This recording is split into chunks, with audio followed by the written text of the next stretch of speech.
Hey everybody, it's Charlie. We got to talk all about Infinity War, Inhumans crossover, and a bunch of you requested I do S.H.I.E.L.D. stuff, so I added that to the end of this. Marvel stuff blowing up all over this year, so there's a whole bunch of stuff to explain, but if you're new to the channel, I do Marvel videos for the movies, for the TV shows, for the comics every week.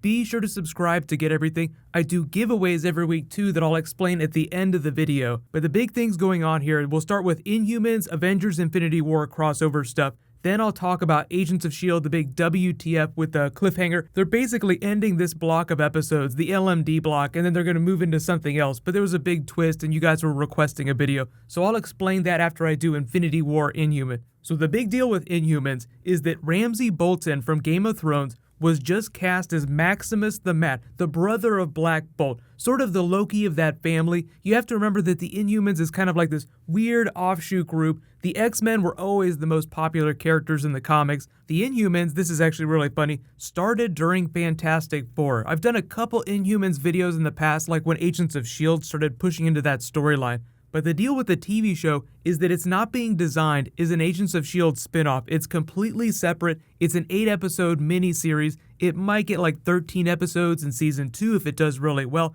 which it sounds like it will. And it's getting ready to film in Hawaii. I did a video about Namor a little while ago because there's like a mystery Marvel project that's filming down there. But they've just started casting the series, so we don't know who Black Bolt is, but we know who Maximus is. They confirmed they're doing the entire royal family, and if you look at the age of Ramsay Bolton here, you can guess at the age of the rest of the characters. The showrunner is the same guy that did Iron Fist, so this is all Marvel Television. It's not Marvel's film division, but they're going to be rolling out a whole bunch more information about the cast. That'll be like the next big thing that everybody learns. Who are playing all these characters? Who's going to be Black Bolt? Who's going to be Medusa? Who's going to be Karnak? I'm actually really excited about Karnak, but obviously Black Bolt is the big deal. But the big problem that Marvel has is in how it explains their origin story and how they're only now just making themselves known. So in the Marvel universe, they've been around this whole time. In Atalan, their city has just been cloaked from view. It's changed its location a couple times. Like it started out on the far side of the moon, then it went below the ocean, then it went above New York City after the Infinity Arc.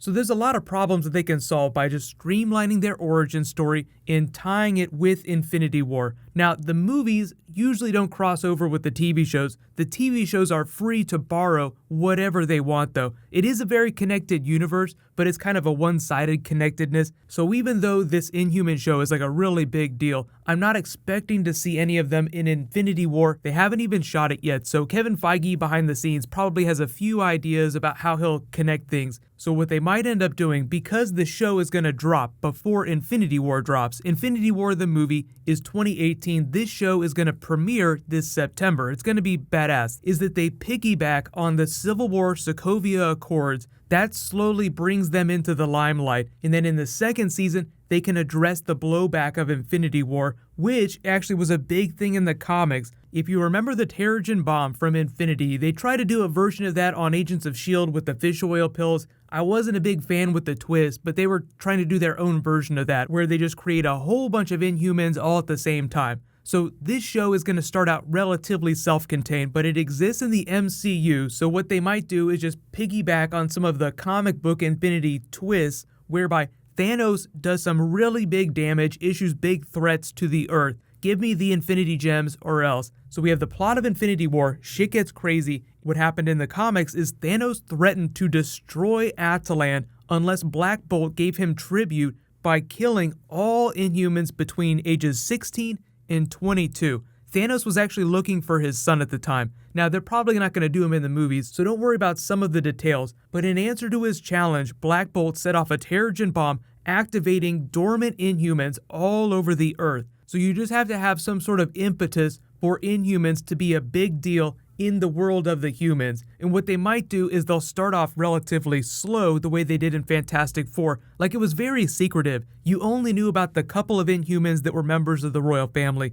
but then you learned about their race, how they've been hiding out this whole time. So that's probably what's going to happen. Atalan will be featured in the series the way it was not featured on Agents of S.H.I.E.L.D. That was a huge bummer. And a lot of you are asking, does that mean that S.H.I.E.L.D. characters will get to cross over with the Inhumans TV show? And as far as I know, that is not the case. Anything could change, but the way they've explained it is that the Inhumans show is not a spin-off, it's designed to be its own thing, so they won't be forced to deal with any of the twists or turns that S.H.I.E.L.D. has set up, so they don't have to deal with fish oil pills or anything like that, and we don't even know which time period it's going to be set in. They could actually choose to set this way in the past, so Black Bolt is actually about the same age as Tony Stark and a lot of the other main Avengers characters, so you have to imagine that if he showed up in the movies, he'd be a much older character, so since these are younger and it's something of an origin story for the Black Bolt character, then what we see on the TV show during season 1 might actually take place like 20 or 30 years ago, just depending on how old they want to make him in modern continuity.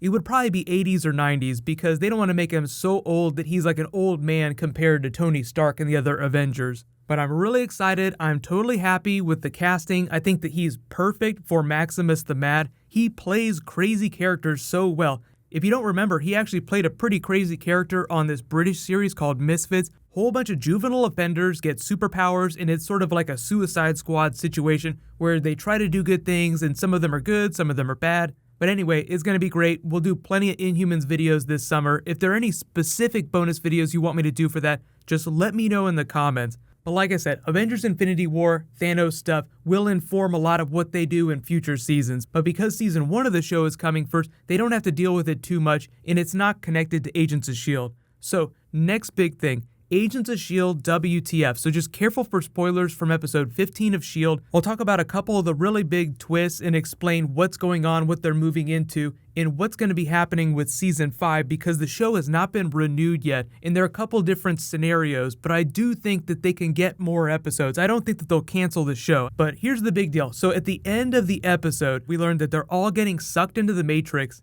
Daisy has to help rescue them with Simmons and a couple people that are left on the outside. The Superior is now like the MODOK of the show. He's like the head in a jar, controlling a life model decoy version of himself.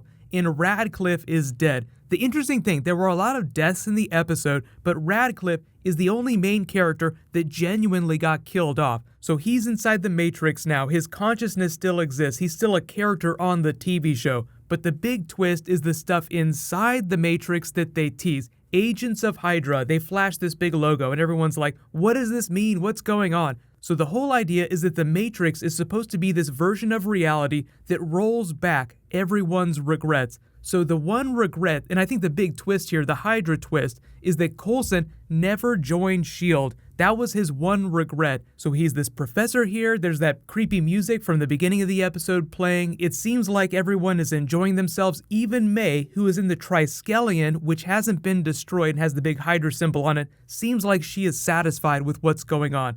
It's meant to show how important Coulson is to the Marvel Universe. He's the one that brought the Avengers together, that were able to defeat Loki, that helped inspire Captain America to bring down Hydra during Winter Soldier, so like none of those things ended up happening. We learned the Superior's beef against Coulson was that he felt like he was the one that connected all of these crazy events across all the movies, all the past seasons of the show. You were here. You're the one common denominator with all these things. Like there's a picture of Thor's hammer, there's Iron Man stuff. Pretty much every time that Coulson has popped up in the movies, as well as the big stuff on the TV show. Meaning that Coulson is the most important person in the Marvel Universe according to this big twist. Hopefully that explains the big Hydra twist, but as a consequence of that, Ward is still alive, so we're going to continue to see dead characters pop up in the final 7 episodes. They did say that it was going to be like a love letter to the fans. If you've been watching the show for a long time, there'll be a lot of deep cuts. They might bring Graviton back. And then obviously there's the Ghost Rider stuff left over because he got sucked into the dark dimension. He's going to have to find his way back eventually, and it'll have something to do with wrapping up the Darkhold plot, because that's the common denominator that binds all of these story arcs.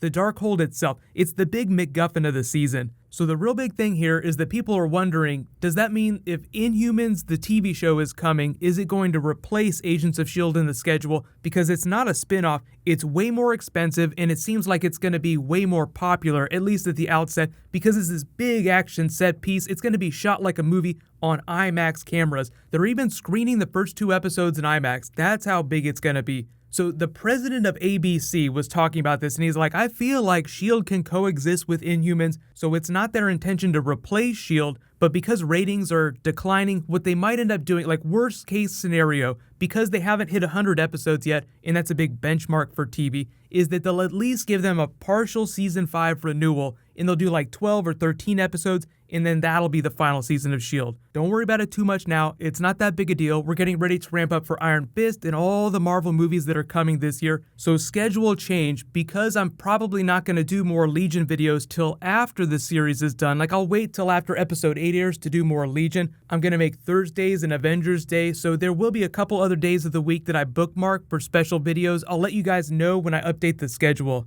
There is a new round of the Doctor Strange DVD giveaway. All you have to do to enter is be a subscriber, leave a comment on this video. Congratulations to last week's giveaway winner, Shu Lao. Please private message me on the back end of my channel so I can get your contact details. What's going to happen next is I'll post my combined Arrow Legends of Tomorrow video, and then I have some brand new, really cool Thor Ragnarok stuff to post. While you wait for that, you can click here to rewatch that Doctor Strange post-credits scene, and you can click here to learn all about that mystery Namor project. Thank you so much for watching. Let's high five. I'll see you guys in the next video.